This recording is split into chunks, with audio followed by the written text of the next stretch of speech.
Hey guys, welcome to another episode of Bridget's Kitchen. Thank you very much for joining me today. It's always a pleasure to have you along. Today we're doing quite an exciting little class. It's going to be a bit of a quick class because it's not a long cooking dish, but I thought I would actually start with a wonderful little surprise that happened to me this week. Turned up on my doorstep. This little book here, Breakfast Around the World. It is the advanced copy, so the author's copy of my next cookbook that is about to be released onto the market in around about 2 weeks. So this is the first time that I've seen it this week. It was super exciting, as you can imagine, to have the book come and be put into my hands. And I thought what I would do is just give you guys a bit of a sneak peek. Some of you may have seen it. I have done a bit of an excited video on it earlier this week, and I say excited because I realized I used the word excited about 10 times during the video, so I'll try not to do that now, but I am excited. I promise it's the last time I say it. So Breakfast Around the World, it's 50 recipes from different countries around the world, 50 of them, different countries, some of the places that I've visited in my life so far, and some of the places that I'd love to visit, but also recipes shared by friends of their homeland. So it's pretty exciting, and I go to all the different continents. We travel to Europe. There's one there on Africa and the Middle East. There's also a lovely section on Asia, Oceania, and the Americas and the Caribbean. So it's a super colorful book, and that was kind of what I was aiming for when I was writing the book, is I wanted it to be full of beautiful colors and full of the most amazing breakfast recipes. That's congee from China, chicken congee.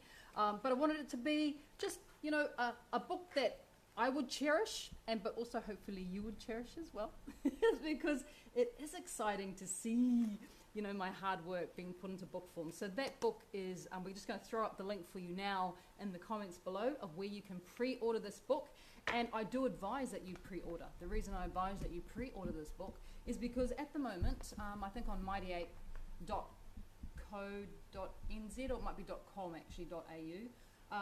On Mighty Ape at the moment, it is on special. It's a pre-order special price. So instead of $29.95, it's only $20.99, so it's 30% off when you pre-order. So I suggest you do. Keep a lookout for that. Breakfast Around the World. I will be in New Zealand in about 2 weeks. 2 weeks' time, I'll be doing a fat cooking class. Oh, by the way, if anyone is watching this who are part of the fat program, this is treat food, and this is for our 80-20 lifestyle. So before you ask me, is it fat compatible, this particular book is not fat compatible. In fact, I started writing this book before I started my fat journey. So this book was written before I became a fatty, and before I lost, I am down to my goal. I've reached my goal weight, which was a 20 kilo weight loss, which is super exciting, and I did that in about 11 and a half, 12 weeks, which is incredible. So yes, this is pre-fat, this book. This is for our 80-20 lifestyle. There are fabulous recipes in there. But if you are looking for the fat cookbooks, remember guys, I'm still writing them. So I'm nearly there. I'm getting close. But when I say I'm nearly there, what that means is I've nearly finished writing them. And then they go to the editor, and then they get designed, and we take the photos, and then it gets printed. So we're still months away. In fact, we're probably looking at around about Christmas time for a release of the fat cookbooks. All right, so enough about cookbooks, even though I could talk about it all day, but I'm going to slide that through there. Thank you, Coco. And I'd just also like to say that today we have Coco on the camera. Coco is our camera lady for today, and Mace has decided he'd like to give moderating a try. So if you have any questions about what we're doing in today's class, which is healthy cauliflower sushi, it was so popular when I posted the recipe a couple weeks ago, I thought I would do a full-on class with you guys so you can see just how it's made, and it's pretty exciting. I forgot to mention, when I'm in Auckland, I started with that, I will be doing a fat cooking class. It is a free cooking class. You can attend if you are in Auckland and you're part of the fat program. I'm going to be doing this cauliflower sushi. Everything that I cook during the class, by the way, you get to try if you attend our cooking class. That, from memory, is on June. Now, can someone give me the date of that class, please? Find it on Bridget's Kitchen, Martha, please. Someone, we'll get you a date. And I'll get you a link as well, so if you'd like to attend the class, if you live in Auckland or somewhere around Auckland, New Zealand, mid-June, I think it's around about the 14th or something like that, but we'll get an exact date for you Then June 14th. there we go. It's June 14th. It has been hosted in Mount Eden, which is Thursday. Thank you, in Auckland. And if you'd like to go to the class, we will put up a link now. Make sure to get your Eventbrite ticket to the class as well. So just liking it on Facebook will not get you the ticket. So you need to book your seat through Eventbrite. The link will be there in the invitation, or in the invite to the actual class on Facebook. There's a link. You click on the Eventbrite link and it will take you directly where you can secure your seats, because there are very limited seatings for that class as well. But let's get into the food. All right, cauliflower sushi. I love sushi. I will be very, very open and honest about my adoration for sushi, and it's one of the foods that I have definitely missed since I have been leading this very healthy lifestyle, because sadly, as delicious as sushi is, it tends to be made with white rice as the filling, as we all know, the sushi roll. White rice is not the best foods for us, unfortunately. And it's a bit of a shame, because it's really cheap and it's really abundant, but it is a simple carbohydrate. And what happens when we ingest simple carbohydrates is that it very easily and very quickly gets converted into sugar. So even though it's rice, it's a simple carbohydrate, and that converts into sugar. Our insulin levels spike, all that sort of stuff happens, and our body digests it really, really quickly. So not long after eating white rice, you'll find that you might even get hungry again. So what we have done with our cauliflower sushi is we have replaced the white rice with cauliflower. You want to come in? You can come a bit closer if you like, Coco. Yep, come on in here.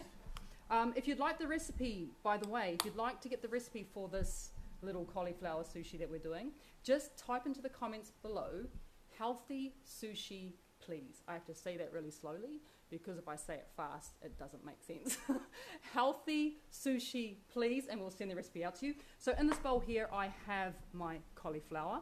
I took the cauliflower florets, chopped them up roughly, and then threw them into the food processors to make them sort of granulated. So they kind of look like rice already. They kind of are in that rice shape. And then I microwaved this entire bowl. It's about 400 grams or close to a pound of cauliflower, raw cauliflower in here. And I microwaved this bowl for 4 minutes on high. You don't have to cover it. And what happens is then the cauliflower cooks, but it also, there's liquid in there, so it has the ability to be molded, which is really, really important for our sushi, because we want it to hold together when we are wrapping it. So that's the base of our sushi roll. And over here, I have my nori sheets. Now it's really, really important when you are shopping for nori that you make sure to turn the packet over and read the label. What you're looking for is you're looking for your nori to just be pure seaweed, because there are a lot of nori on the market, and some of them aren't pure seaweed. They have things like gluten in there, they have sugar, they have added salt, they have added flavorings. So please make sure that you flip your packet over, have a little bit of a read, make sure that the ingredients list just says seaweed, because that's what we want. We don't want any hidden nasties in there. The brand I'm using is Obinto, which I actually got this particular bag. I think it was from Woolies or Coles, one of those two supermarkets for sure. So you can find it in the supermarket. If you're having trouble and you're not able to find it in the supermarket, you can always check, pure seaweed that is, you can always go and check out your health food store. Your health food aisle sometimes has it in the supermarket, but definitely in your health food store. And the other place to go looking for it is go into your local Asian grocery store, check out the Japanese section. Chances are you'll find some sushi wraps like that, pure seaweed as well. So if we take a little bit of an overview of our little piece of nori here, first thing you'll notice is that it has a shiny side, which is that side there. I'm not sure if you can see that. Are you getting that shininess, Coco? Not really. It has a shiny side, and it has more of a dull side. Now when it comes to making sushi, what you want to do is you want to put the shiny side down on your board. You can use a sushi rolling mat for this.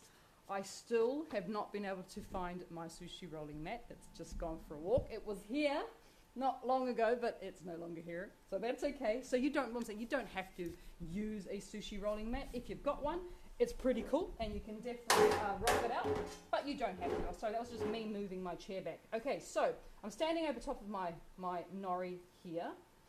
I'm going to take up my cauliflower rice. Now, as I was saying to you, I have 400 grams or close to 1 pound of cauliflower that's in here. This will make 2 rolls. So it's around about the 200 gram mark.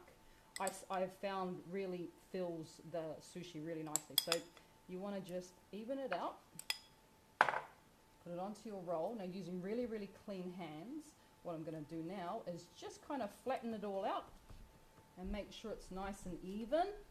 If you've got any questions, remember Mace is moderating today. Have we found the link for that class yet, guys, for Auckland? Yes, please. If you could, the guys are going to throw up the link for the cooking class that I'm doing in Auckland for you guys soon. I'm going to add just a little bit more of the cauliflower. It's pretty easy, eh? It's actually, this sushi is easier than making normal sushi because making white rice takes a lot longer than 4 minutes in a microwave, and it's a little bit more difficult to deal with. So this is actually really easy. Now, what you may have noticed, is that I've left a little gap at the top here. Left a little gap, and there's a really good reason for that gap. Is that what I'm going to do when I start to fill up my nori, my sushi? What I'm going to do, Coco, could you pass me a tea towel, please? Give my hands a bit of a clean. What I'm going to do is I'm going to wet that portion of the nori there, and that's going to act like the glue to hold our wrap together. So when it comes to your fillings for your sushi, you really can go crazy. What I've got here is I've got a little bit of shredded chicken, cooked chicken, of course, not raw chicken, really important. Not that you guys would eat raw chicken, but I just thought I'd better point that out anyway. So I've got my chicken down there. You could also do something like avocado, of course, is wonderful. I also do sushi with grated zucchini, so fresh zucchini, not cooked, which is really, really nice. You could use salmon, you could use tuna, pretty much anything that you like in your little roll can absolutely go into it. So now that I've got to this point here, I'm just going to take up my water, wet my fingers, and then just dab that top section. You don't want to saturate it, you just sort of want to make it a little bit wet. And then we're going to start the rolling process. This is the part that I like. Feels pretty good. Now I'm taking my time, and I suggest you guys too, you don't have to rush this, just take your time when it comes to rolling. And I'm just being quite firm and bringing it all together. And when I get up to there, I'm just going to secure it. It's already wet, so I know that it's lovely and secured. And if I carefully, I was a bit nervous about that, if I carefully roll it over, we need a little bit more. Looks like it might be just coming away. Give it a little bit of a damp down, and that's our roll. Ready to go. We will do it one more time for you guys. Okay, so taking up, remember, you're putting the shiny side down. Made a bit of a mess with my cauliflower. Give it a bit of a wipe, your bench a bit of a wipe down. So shiny side down. Cauliflower goes on. So this particular sushi roll, I'm going to do a fish one. I've actually got some you can do raw fish, of course, because that's probably the famous filling. But I actually had some New Zealand flounder that was brought over. And so we cooked up some flounder a couple of nights ago, and I thought that would make a really, really delicious little sushi. Would be some lovely New Zealand flounder. So that's going to be the next one. So we're scraping that all out and flattening it out as well. Not forget, we want to flatten. But you really can, like, depending on if you're on a diabetes diet, or if you are just watching your weight, or if you're on a fat program, or whatever it is, the fillings will probably change depending on whatever it is that you want to have in your diet. So for people who are on the fat program, they might just have a chicken sushi, which is fine. Chicken sushi roll. Oh, whoops! That reminds me, I'm doing flounder, which is there. I'm doing flounder. We got a question. Yes, please. Someone made theirs and it ended up very soggy. How can we prevent it from being soggy? I think the question is, someone made their sushi and it ended up very soggy. I would suggest that's what's gone wrong. I would imagine is that you have overcooked your cauliflower, and too much liquid has come out of it. So you only need to have your cauliflower in the microwave. If you're doing one portion, it's about 3 minutes, so try that.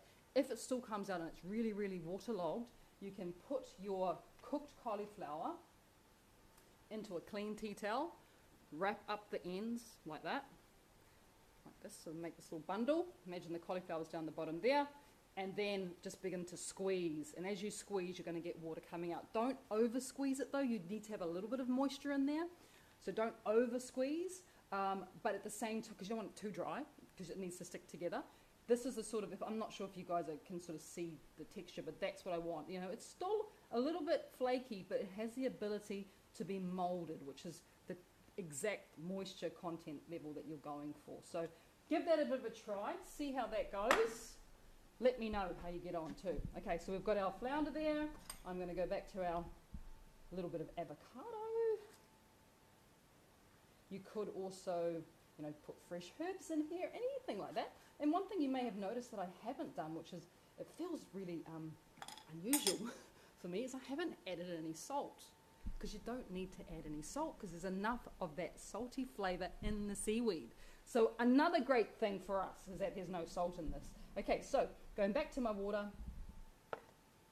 dip your fingers in, give it a little bit of a tap along the top.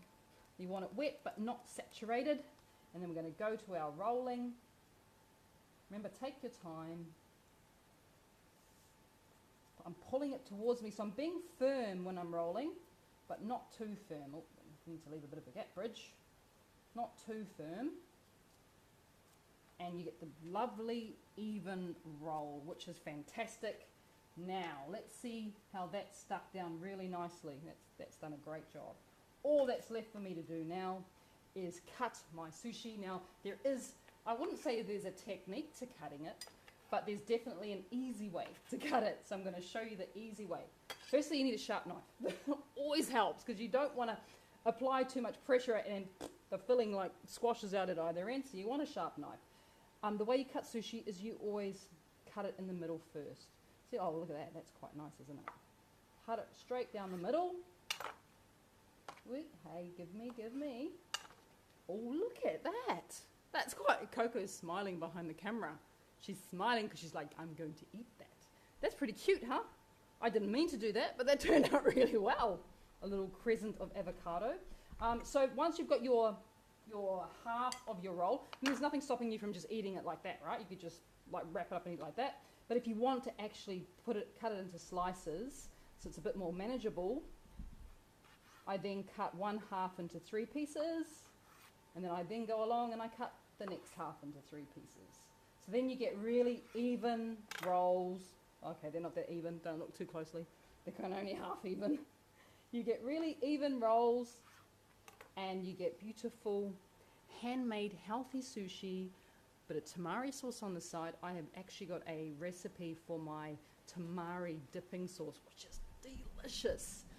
If you want the recipe for our healthy sushi, all you have to say in the comments below is healthy sushi, please, and we will send it out to you. Don't forget that my book is available for pre-order, Breakfast Around the World, 50 recipes of breakfast that I love.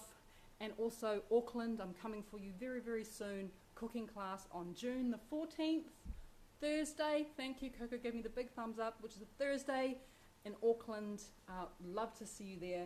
If you want to be part of a fat cooking class, remember it's free. If you would like me to visit your town as well, please feel free to let me know, and I'll see what I can do about coming to see you and doing a fat cooking class for us together sometime soon. Thank you for joining me today. I hope you have enjoyed it. I look forward to our next Sunday and our next cooking class. Keep an eye out on Bridget's Kitchen. Lots of awesome recipes coming up this week as well. All right, guys, take care. Bye.